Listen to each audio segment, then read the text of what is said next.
negosyo at paano po ito nagsimula? Ang pangalan ng negosyo namin is Snacksmart.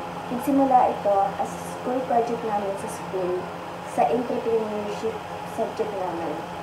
Gusto kasi namin magkaroon ng abot kayang snacks para sa mga katulad namin estudyante sa school. Ano po yung suliranin sa lipunan na nais niyong tugunan gamit ang inyong negosyo? Ang problema na tinutugon namin ay ang kakulangan ng healthy at budget-friendly food option sa loob ng school namin. Kadalasan, puro junk food ang mabibili. Kaya naisip namin mag-offer ng mas healthy food para sa ibang estudyante. Ano po yung naging inspirasyon ninyo para itayo po yung negosyo nyo? Na-inspire kami dahil sa gusto namin magkaroon ng healthier lifestyle para sa mga kaklase namin at kabataan. Nakita rin namin na kahit maliit na negosyo, pwedeng makatulong sa kalusugan ng iba. Paano nyo po natitiyak na may kita pa rin yung negosyo nyo habang tumutulong po kayo sa iba? Tinitiyak namin na kahit maliit pa rin ang aming kita, kahit abot kaya ang presyo. Bumibili kami ng ingredients ng maramihan para makatipid at nagtutulungan kaming grupo para walang madagdag gasto sa manpower.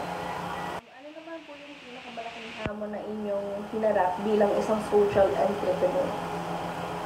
Pinakamalaking hamon ay ang oras. Kasi kahit estudyante pa rin kami, kailangan balansehin ang academics at negosyo.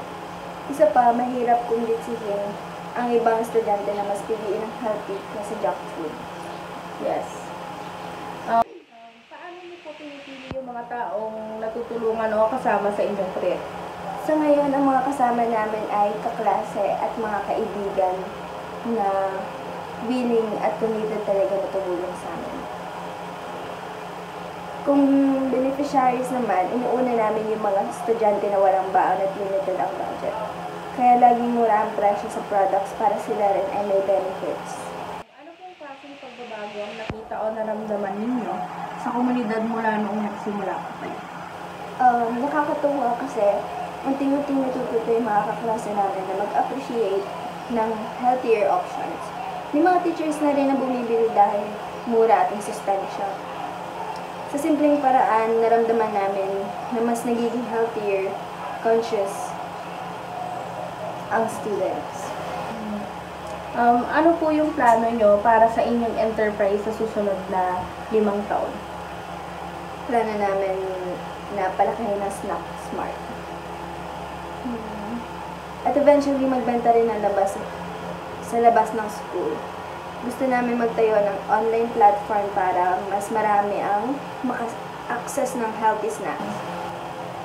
Long-term goal namin ay makilala bilang student-led social enterprise na nag-promote ng healthy living.